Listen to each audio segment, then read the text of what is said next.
is me, Juliana from BSTN 1101, and I will be discussing eliminating risk and hazard. So before anything starts, I want to clarify things up because to be honest, I don't have any talent on editing videos like this and doing animations as well. That's why I am exposing myself all throughout the video, and I will make sure that I will do my best to make this video entertaining and informative as well. So for me, infographics are info or informations through graphics. That's why I've decided to put more stickers and graphics on my infograph rather than text or words, because I think that if I put more words on my infographics, I think that there is no room for me to explain and discuss it to you. So before I start to discuss the content of my infograph, I would like to discuss first the appearance of my infograph. So as you can see, it is full of paper scratches and scraps because I want it to be school vibe because I really miss going to school. And before doing this, I was wondering how my infograph would be unique because I know that my classmates will put stickers and graphics about hazard and risk, and they will put step 1, step 2 or stage 1, stage 2 per column. That's why I thought of a way how I could give it a twist. And it comes up to my mind that if I want it to be school vibe, why do I not include my morning routine before going to school? That's why I put alarm clock there on the first stage of my infograph, because the first thing that I am doing in the morning is to turn off my alarm clock. And then the second one is I will brush my teeth because I am not a morning person. That's why I am not eating my breakfast before going to school. That's why after turning off my alarm clock, I will proceed to brushing my teeth. And after brushing my teeth, I will take a bath. That's why there is a woman right there who is taking a shower, and yeah, that represents me. So after taking a shower, the fourth stage is to dress up. That's why I've put uniforms right there. And then the last stage is finally my arrival at school.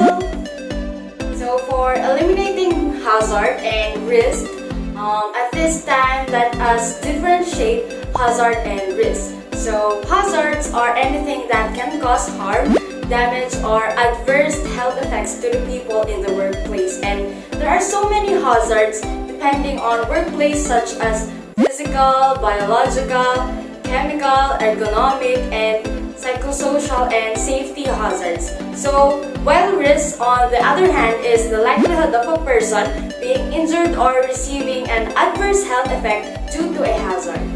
As an employer, you are not expected to completely eliminate all the risks in your workplace, and that would be impossible. However, you must do everything reasonably practicable to protect the people entering your workplace from harm. Once you have identified your workplace hazards, you should consider if you can eliminate them completely. If this is not possible, you must then consider how you can control the risk so that it's unlikely your employees will be harmed. So that is the first part of my infograph, and let's move on from the second part. So find the hazards. So the first thing you need to do is to find the hazards in your workplace and anything with potential to cause them harm. So you need to start by talking to your staff to discuss safety with them, and after that, you will look at every task in your workplace to find potential hazards and write everything down. So don't just look for obvious hazards. Remember that not all injuries are immediately obvious. Some are only discovered over time, such as illnesses caused by long-term exposure to certain chemicals. So the fourth one is to go through any injury records. You have and identify which problem areas exist for any patterns are emerging. So the last step on finding the hazards is look at the history of accidents in your particular industry. So the third part of this infograph is to assess the risk. So after you made your list list of possible hazards, you need to assess the risk, that is, make a judgment about the seriousness of each hazard and decide which hazard requires the most urgent attention.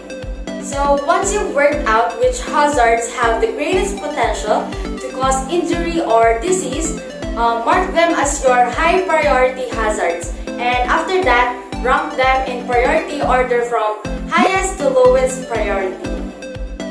So your list should be regularly reviewed and updated because you and your employees need to continually monitor every aspect of your workplace and make sure any potential new hazards are immediately identified.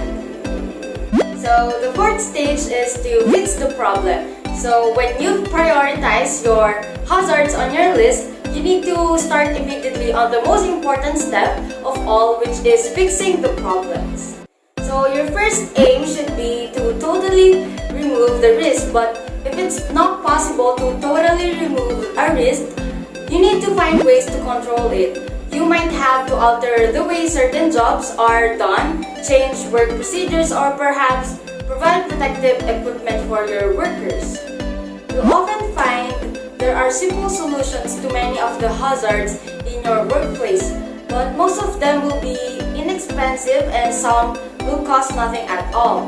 Of course, sometimes there are no straightforward solutions. So at the last part, I decided to put some tips for you to prevent having injuries. So as you can see, there is a book right there, and it represents awareness and education because you need to provide resources to educate your workers of known risks and ways to reduce their chances of injuries and illness. And of course, you need to train well your employees before letting them to work. As you can see, there is a signage right there because signage is a very important thing in every industry. And the purpose of having safety signage is in the workplace is to identify and warn workers who may be exposed to hazards in the workplace. So safety signs can assist in the communication of important instructions, reinforce safety messages, and provide instructions for emergency situations. So the red chemical there represents hazardous chemicals.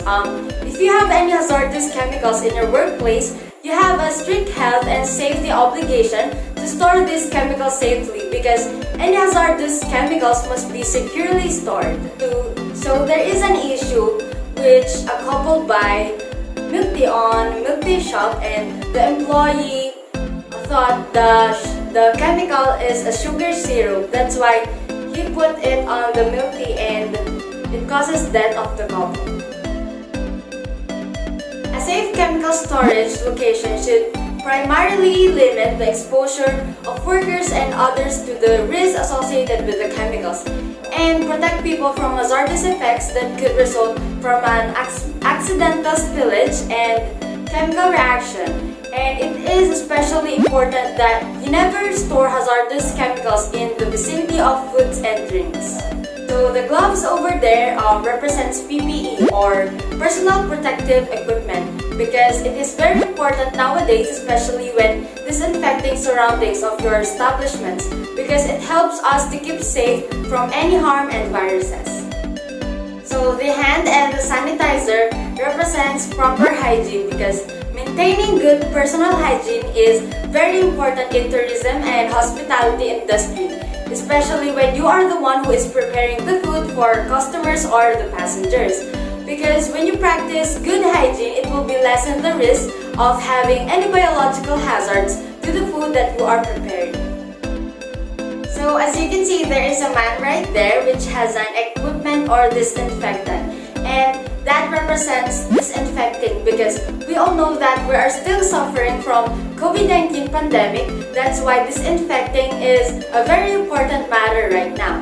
That's why all the establishments are doing their best just to ensure the safety of their beloved customers, just like Cebu Pacific did. That's why proper storage, proper handling, and proper labeling is very important. Okay, so that is all, guys. I hope that you've learned something from me, and I am encouraging everyone to please do watch this video for you to understand my infographic. Again, this is Juliana Maria and Pila from BSTM 1101. Thank you and God bless. Paalam, goodbye, adios.